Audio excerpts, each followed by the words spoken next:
My name is Shonali Pachauri. I am the daughter of Dr. R.K. Pachauri. I work with the International Institute for Applied Systems Analysis in Austria, and I'm acting program director for the Transitions to New Technologies program there, and I'm also senior research scholar with the energy program there. Okay. What should be done to achieve the 1.5 degrees Celsius climate goal? Well, that's a big question with a lot of answers, but I think we've heard a lot about how critical it is that we do that and do that soon in this conference.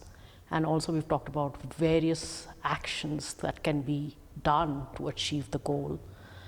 I think the 3 points I made when I spoke on a panel during the conference, which I think are critical to achieving the goal, are one, that any transition, any transformation we're talking about has to be just and equitable, because without that, it's not going to be palatable, it's not going to be politically feasible to really achieve policies or actions that are aimed at an energy transition, at achieving the goal.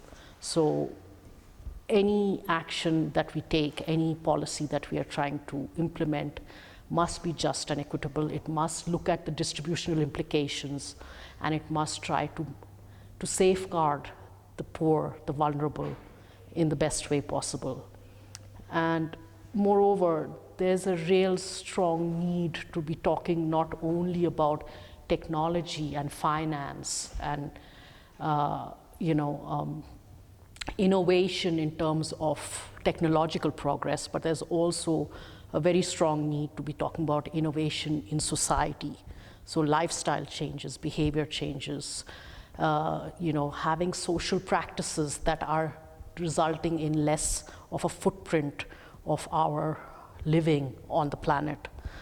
And then finally, I think for a lot of developing countries, development is still the first priority. So anything that has a climate goal must also have a development goal. So policies need to be designed in such a way that they are multi-objective and that they're really accounting for all the synergies and trade-offs with other development goals and trying to kind of maximize on the synergies and minimize on the trade-offs. So unless policies are designed in a way that even if you're trying to introduce renewables or do energy efficiency, without considering things like impact on jobs, impacts on livelihoods, impacts on air quality, impacts on all the other sustainable development goals, they're not going to be so easy to implement.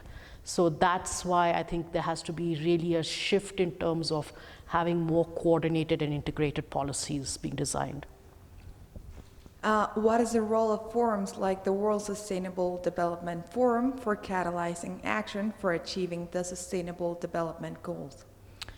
So I think things like the World Sustainable Development Forum are platforms that bring people together, and that's the key way of getting actionable plans implemented. So for example, the 3 days that we've had here in Durango, we've brought together dignitaries, leaders in different sectors in every walk of science. We've brought together business, we've brought together civil society, we've brought together youth. And it's only through that kind of interaction and dialogue and common understanding of what it is we're trying to achieve that you can really bring about change. And so basically, the WSDF is really a platform for bringing people together. And that's the primary objective of the whole effort. What should be the role of youth in achieving goals of climate ambition and climate action? Well, the youth are critical for everything that we want to do, because at the end of the day, they are the ones who are hurt the most by what's happened in the last 50 years of development. And so, unless they mobilize, unless they really start demanding action, there's not going to be the speed of transition that we need to see happening.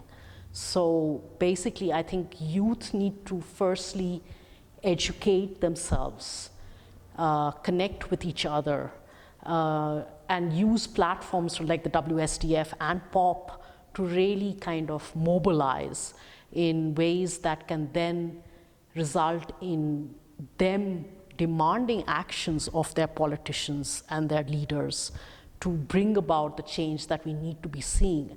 And once the youth get involved in this and start demanding that kind of action, that's when, hopefully the kind of apathy that we see in some political circles can be overcome. How do you like Durango so far? I haven't seen anything of it, unfortunately, but I think I will have a few hours this afternoon, and I'm hoping to see a little bit of the city and get a little bit of a flavor of the place. But of course, the facilities for the conference here have been amazing, and the welcome that we've received has been just overwhelming. So, I thank the government of Durango for everything that they've done for us. What can states like Durango do? Oh my gosh, there's so much they can do. I mean, I was talking to a young student who was telling me about how they have this initiative that they're trying to push for the city of Durango to become the first city where they have bike lanes. I mean, that would be amazing, right? Because immediately, Durango seems like a small city. I haven't seen much of it, but it seems like a small city.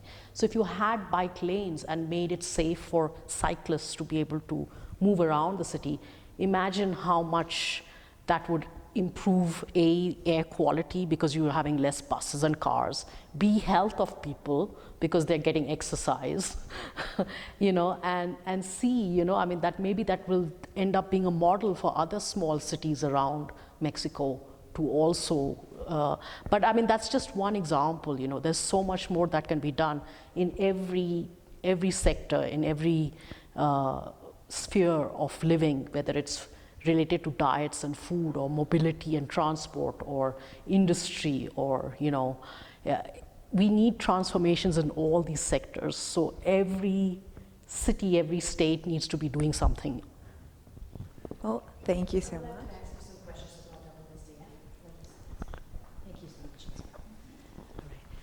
So we've been in this seminar. It's a great seminar where people from different parts of the world, heads of states, powerful people are coming in. This seminar was started by Dr. R.K. Pachauri. Can you talk a little bit about his vision when he wanted to start up a seminar like this? What was he thinking? What was his vision? And why did he decide to go and connect with the youth? Yeah, I think he really, he'd been working in this field of energy, environment, and sustainable development his entire career. And I think through his experience, he realized that the only way to really shape change is to get leaders to firstly realize the urgency of the change, the need for the change, and then also sort of create platforms where different parts of society can really talk together. And in addition, over the last few years, he increasingly also came to understand the importance of involving the youth, because I think to some extent he was also frustrated by the fact that things were not moving at the speed that they need to move. And he also realized that actually the people who are impacted the most are the youth. So it seemed like a natural fit to really get the youth mobilized and to involve youth by educating them and making them understand the criticality of bringing about change, to really then create the WSDF and POP as these two twin platforms that could merge, that could then really result in shifting policy, shifting action to get a transition that we want to see happen. Dr. R.K. Pachauri was a beloved man. When we talk to a lot of leaders, they talk about how they have learned about leadership from him. When you talk about colleagues, they admire him. I'm sure he was a beautiful father. Would you talk a little bit more about why is it important for people of our generation to step up as a kind person and also look at environmental as a whole. This year is kind of a tribute to Dr. R.K. Pachauri. So would you talk a little bit more about that? Yeah, I mean, my dad is my dad, so it's difficult for me to sort of like separate my relationship as a daughter with him from, you know, the persona that he was. But I mean, for him, I think it was always the human connection that was very important. And he always wanted to connect with people. That was, you know, the thing that gave him the biggest joy. And he was very warm, a very warm and warm-hearted person, and had a lot of humor as well. And I think that put people at ease, because I think especially when, you know, all the fame and so on came, people were sometimes daunted by the fact that he was Dr. R.K. Pachauri. Of course, he would immediately put them at ease, because he never thought of himself as a big persona. I mean, you know, as a dad, I always fought with him. I think that's the job of a daughter, to fight with their dad. So I always fought with him, but we always were very close, and we didn't always agree, but that was okay as well. Yeah, but I mean, I think for him it was always sort of, you know, bringing people together, making connections, making use of those connections to really try to mobilize action, to catalyze action. And I think that's why he was so keen on creating these platforms, WSDF and POP, to really make those connections and catalyze action. Perfect. Last question. What do you see, where is WSDF going to go in the next 5 years? That's a big question, because of course this was something that my dad created, and he led very strongly all his life. And now that he's no more, it's a question of where it's going to go. I mean, I have no doubt that it's going to continue, because that was his vision, and we want that vision to stay alive. My brother Ash was the one who worked more closely with him in setting up WSDF, and also in the two big forums that have now taken place, and one regional forum that also took place in 2018, I believe. And I have been less involved in the WSDF so far. Whether I will get more involved or not is something to be still seen.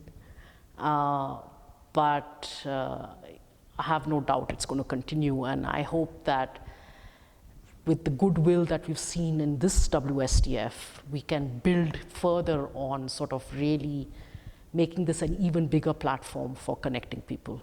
Thank you very much.